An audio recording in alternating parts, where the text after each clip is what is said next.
waxaynu u soconnaa waa gooja cadde inaynu ka saarno magaalada laascaanood ee xarunta gobolka sool ayaa waxaa maanta si weyn loogu soo dhoweeyey gurmadkii toddobaad ee ka soo kicitama dhankaas iyo beesha guuleed garaad khaasatanna magaalada werwer gaadiidkan ayaa waxaa isugu jireen gaadiid tiknika iyo weliba laba kaare kuwaas oo loogu talagalay in ay qayb ka noqdaan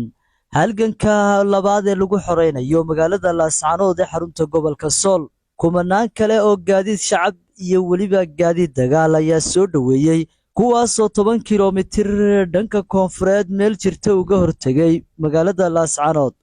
waxaana shacabkani ay ahaayeen kuwo ku faraxsan keenitaanka kaaraha oo baahi weyn loo qabay shacabka magaalada laascaanood iyo weliba saraakiil ciidan oo goobta soo dhoweynta ka hadlayay ayaa si weyn ugu ammaanay in gaadiidkan ay keentay beesha guuleed garaad uu yahay mid markaasi si weyn loogu baahnaa dadweynaha Soomaaliyeed ee la soo dhoweeyay aad baan u soo dhoweynaynaa sida sharafta leh ay noo soo dhoweeyeen annagu waxaan ka nimi hawd kaara waa yimi mid kale waa soo socdaa haddii ilaahay idmo ujeedadiisana waad garanaysaan waxa weeye hadalka qaar wada sugana qaar waa hordhacsanana dadweynaha aan mar dambe ku noqonaya sida noo soo dhaweysay sharafta leh ee maamuuska leh way idinka mahad celinaa waan isu soo noqonaa haddii geedan waxa iska leh harti waxa iska leh daarood waxa iska leh dhulbahante waxa iska leh Soomaali waa hantidii ummadda Soomaaliyeed weeye oo anagu u hagaajinay maadaama gacanta aanu ku haynay waxaanu ku hagaajinay magaalada Werwer waxaanu soo gaarsiinay inay ka qayb galaan difaaca harti ee gobolka Sool waan ku soo gaarsiinay taageerada waxa ammaan iyo bogaadin ku mudan oo sameeyay in la yiraahdo Yacquub Cali baa sameeyay waxa kale oo abaal weyn ku leh oo taageerada la'aantood ayna kaceen ciidanka mudug oo aad u mahadsan oo aanan soo magacyadooda aan sheegi karin oo uu kamid yahay Midoobe oo uu kamid yahay Saciid Barre ciidamadaasi waxay ku taxadareen iyo ciidanka taageerada mudug in taageeradaasi kacaan ammaantooda iyaga iskale iyaga kiciyay waana taageerarti waxaana wada leh من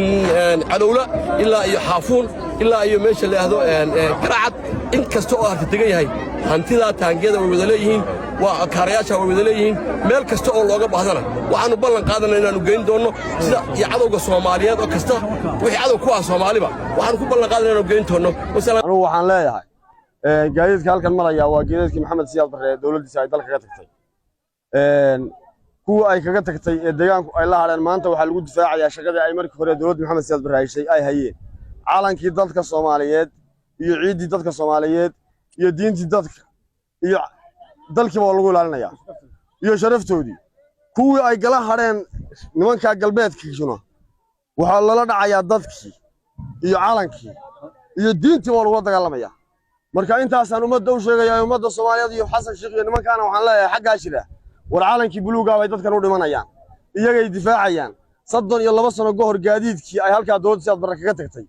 baad aragtaan oo ay kicinayaan oo adduunka Ilaahay ku dagaalamayaan oo ku horeynayaan calankii kuna ilaalinayaan cadawga ka hortaagan yihiin kuwii calanka la dhacayay hantidii dawladdu uga tagtayna war waad u jeedaan waxa inoo ballana burco iyo hargeysa hadalkii uu garaadku niyada dagaalkana warwadarta maalin baa soo daba dhacay waa suuq iyo 37 iyo kaare assalaamu calaykum halkan aan taaganahay waxa weeyaan waa gobolka Sool Laascaanood waxa weeyaan waxaan horta marka hore Ilaah baa mahadnaqayaa anigoo ah gudoomiyada degmada Werwer dadkan soo dhaweeyay ciidamada qalabka sida iyo garaadada saxaafadda gudiga 45ka dhammaan SSC meel ay joogtaba aad iyo aad baan u salaameynaa kaarayaashii kii horena waa yimid kuwii kalena waa soo socdaan way istaba socdaan ilaa bari iyo saadambaba waxaan leenahay kan waa horaantii kadibna waxa weeyaan markay isu yimaadaana cidda u leh xaq ayaa la wareegi doonta gudiga SSC iyo dhammaan bulshadooda aad iyo aad iyo madaxweynaha SSC mar labaad waxaan halkan hambalyo uga dirayaa madaxweynaha iyo madaxweyne ku-xigeenka gudoomiyaha golaha dhexe iyo gudoomiyaha ku-xigeyaashiisa kale iyo 45ka garaadada maayirka degmada Laascaanood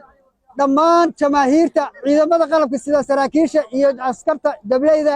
iyo jamaahiirtaba waxaan leeyahay hambaliyo annana waannu idin garab taagannahay horaantiina waa tan aad aragtaan waana soo daba soconnaa waana soo dhammaynaa muddona waannu wadnay hawshaas waana soo dhammaynay alxamdulilaah idina nagala wareega waxaynu u soconnaa waa gooja cadde inaynu ka saarno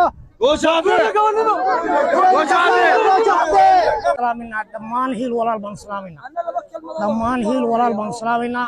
SSC baan salaamaynaa shacabkana soo dhoweeyey iyo ciidamadana soo dhoweeyey iyo saraakiishana soo dhoweysay iyo baarlamaankana soo dhoweeyey iyo golaha fulinta intaba horta waan salaamaynaa salaan ka bacdi waxa weeye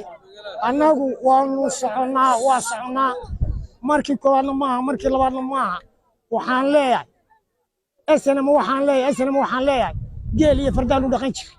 kaare iyo suuq iyo tarsataan ku bedel ma dhaqanayno wax kale meeshaan u soconaana waa labi gaatamo weeye meeshaan ku wada hadlaynaa ee aynu dagaalka ku joojinaynaa waa xuduudkayagi weeye beer iyo labi gaatamo weeye waxaan leeyahay annagu geel faraanu ka qaadnay oo farda faraanu ka qaadnay